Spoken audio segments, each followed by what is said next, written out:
Have you been told you need to stop doing what you love, whether it's exercise, running, or a sport?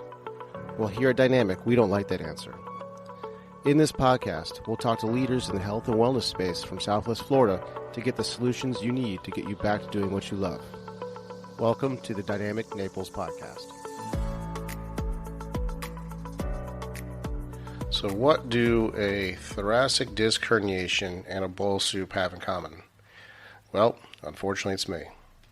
Years ago, way before I was a physical therapist, I was in Miami, and I went to a Japanese restaurant, and I was working out pretty hard back then, so I kind of had just some general stiffness, stiff in the hips and stuff in the spine. And we go into this Japanese restaurant, and I have to go into one of those tables where I basically I'm sitting cross-legged, I think. Yes. And I ordered a bowl of ramen, which was delicious, and I'm just hunched over eating the soup, just really rounded in the upper spine. And after about an hour, I couldn't move my neck at all.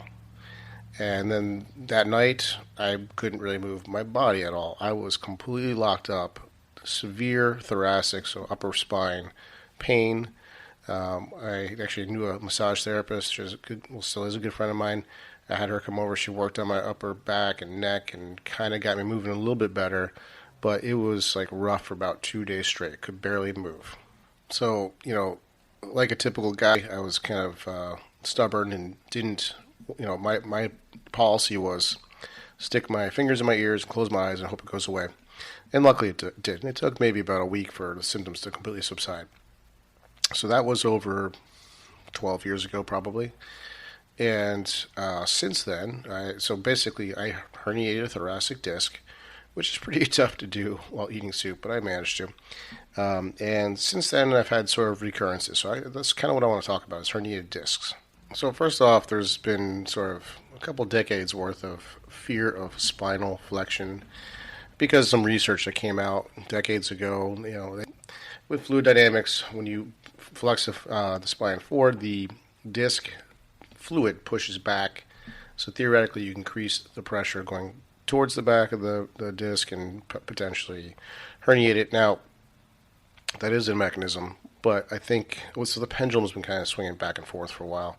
It was like, don't ever flex the spine, always lift with a flat back, and now we have people going the other direction saying this is just fear-mongering, and people are doing Jefferson curls, which is like a very rounded back. I think the key here is, somewhere in the middle is usually the answer, but you can basically train your body to do what you want it to do for the most part. People run into issues when they're under load and they're not prepared for it. That's typically when an injury happens.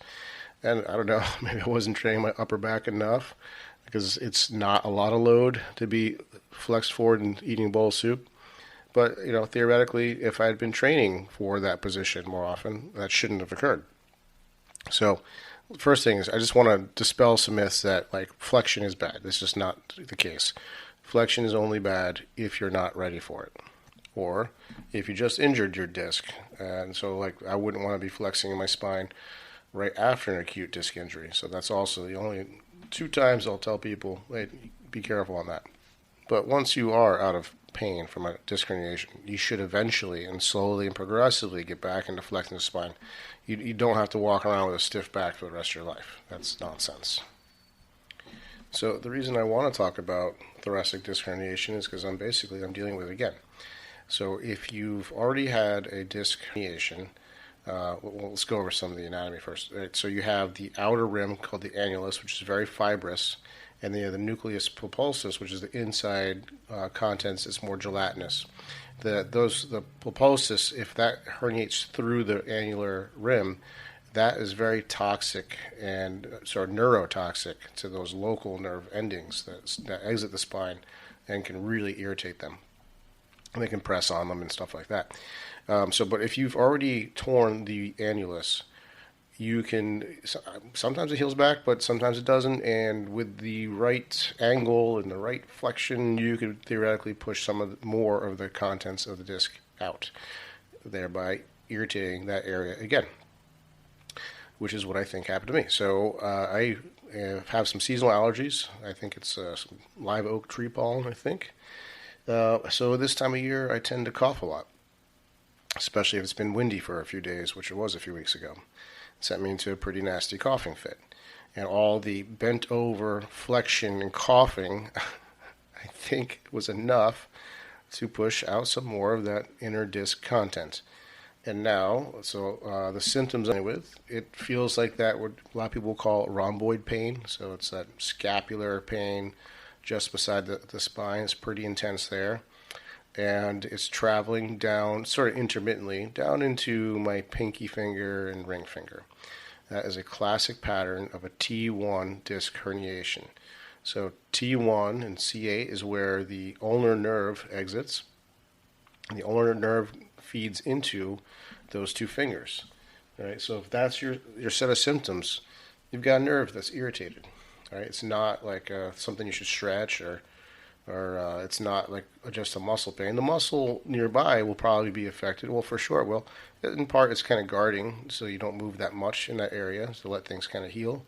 But also there's local nerve or rami that innervate some of the local musculature and cause a stiffening. Probably the same thing as the guarding response. So numbness and tingling, that's a classic sign. The nerve is irritated. If you find placing your hand on top of your head reduces pain, that's also a very strong sign that it's coming from the nerve. So why does that happen? This is where you have to understand nerves a little bit. Nerves are basically a series, at least the peripheral nerves, are a series of cables that go basically from your spine to the periphery. So just like I was saying, the ulnar nerve comes from T1 and feeds into my pinky. It's a two-way street, so it does sensation, it does motor control of the finger.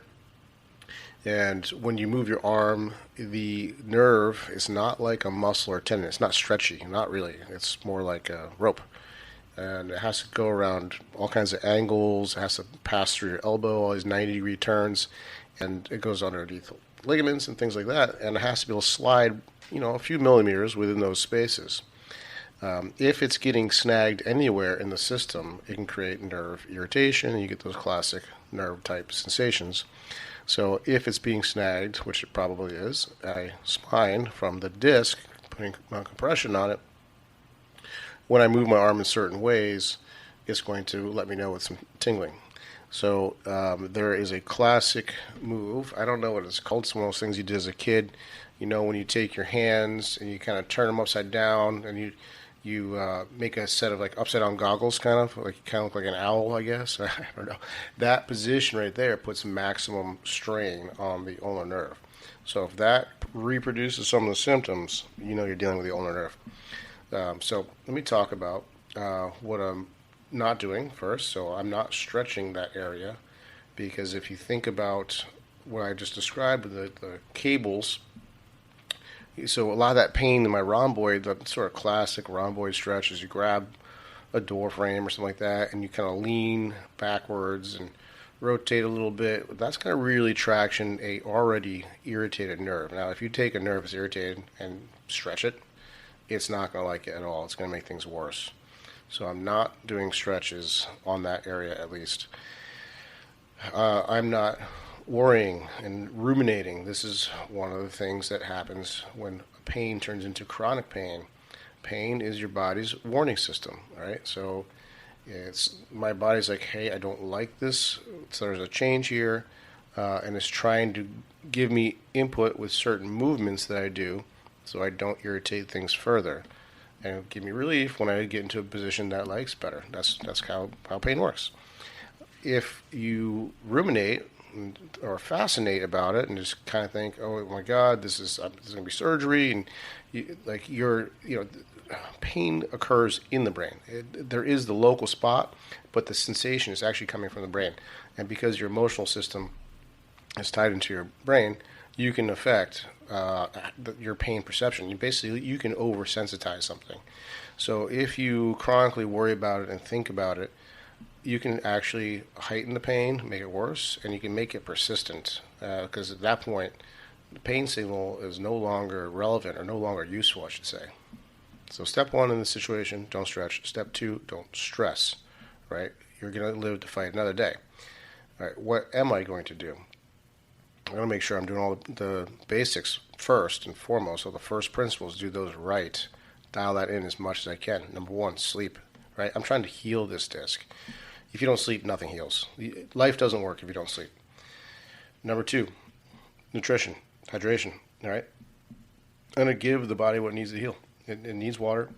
It needs electrolytes and salts. It needs collagen. That's what basically is one of the building blocks of our body. Lots of proteins, amino acids. I'm going to keep pumping my body full of those, as many nutrients as I can get. Pretty good about that normally, but I'm going to go the extra mile with both those things.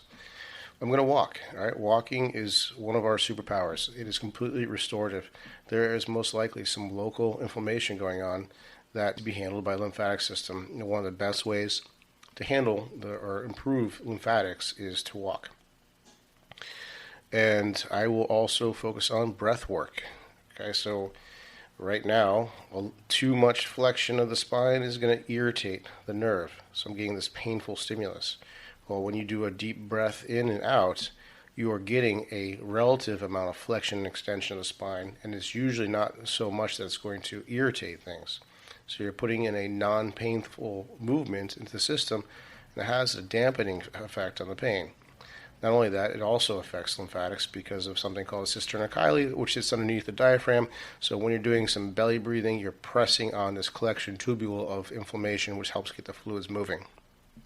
I will also be doing some extension. So think of a prone press up or like the cobra position in yoga. I'll do lots of repetitions of doing extension. Right? So when a disc is herniated, it does not like flexion because the fluids move back. It usually will prefer extension. It kind of depends on the severity. That has a way to sort of vacuum it back in a sense, or tuck in the herniation. Doesn't always work for everybody because there are different types of herniations. But right now that does feel good for me, and it does seem to help, so I'm going to go with it. And I'm going to get blood flow to the area, right? So I'm going to use those muscles in the scapular area. I'm going to do some horizontal abduction or band pull-aparts, something to stimulate that area. And then I'm going to do nerve glides. Now, it's really hard to describe a nerve glide on a podcast, but if you Google like an ulnar nerve glide, that's basically what I'm going to do. I'll probably be doing a nerve slider, in fact. So this has to do with a movement of my wrist and my wrist and my head moving sort of simultaneously together. It kind of pulls gently the nerve back and forth in the fibers it sits in to try to loosen up its pathway. It has to be done gentle, though. It's not a stretch. Again, if you stretch a nerve, it gets irritated. I'm also going to keep in mind that time heals, right? Time heals all, almost. Most disc herniations, I forget what the number is, something like 80%, heal on their own and do not require surgical intervention, right? So that's my action plan. I'm not going to freak out. I'm not going to stretch. I'm going to do my nerve glides, my extension. I'm going to do all the basics right. I'm not going to freak out. And I'm just going to give it some good old time. And that's the way to treat most disc herniations. Okay, so that's what I have for you. Careful eating Japanese ramen. Just kidding. That's nonsense. Life, pain is part of life. Don't be afraid of pain. Pain is just a signal. It's no different from cold, from hot. It's your body telling you something. It's like a hissing cobra. You have to respect it. It's a warning, but developing a fear of snakes is not helpful. Why guess when you can test? Do you get hangry or crash after a carb-heavy meal? These could be indicators that there is a dysfunction in your blood glucose regulation. If left unchecked, it can lead to irreversible changes. If you catch it quick enough, you can make diet and lifestyle changes that will get your levels where they need to be. 88% of Americans are pre-diabetic and don't know it. Diabetes underpins many of the pathologies we deal with in this country, such as obesity, high blood pressure, heart disease, and stroke. For some reason, it is rarely screened with your physician, and if they do test for blood glucose, it's usually with an A1C or a fasting glucose, which can sometimes give you a false negative. NutriSense is a company that supplies continuous glucose monitors. We've paired with NutriSense to get you real-time data to see how your physiology responds to glucose. The NutriSense app lets you track your daily activity to see how food, sleep, exercise, and stress impact your glucose. You can log or import this data into the NutriSense app to see the effect on your blood glucose levels as soon as it happens. Use the code DrChris25 for $25 off your order today. Do you have unexplained pain, or do you wonder just how healthy you are? When was the last time you had your blood tested? Blood chemistry analysis is a great tool to stay ahead of any health conditions, and now you can have control of your health with Let's Get Checked. Let's Get Checked is an incredible company that sends blood tests to your home. You can choose from over 30 different tests, whether that's thyroid function, testosterone, micronutrient, cholesterol, or C-reactive protein, which is a marker for inflammation. It is sent to you with free shipping, and you get your results in 2 to 5 days. No physician referral needed. Use the code DPT25 for 25% off. You can find links in the show notes. Did you know that you can get started with physical therapy without a physician's referral? Physical therapists don't just solve pain, we get down to the root cause and keep it from coming back. We also discuss all things health, such as nutrition and lifestyle changes. If you feel that you could use some help, let's get on a free consult call. Go to www.dynamicnaples.com and sign up for a free call. Also, if you like this podcast, please give us a rating wherever you listen to podcasts. It helps us spread the message. Thanks for listening, and we'll see you next week.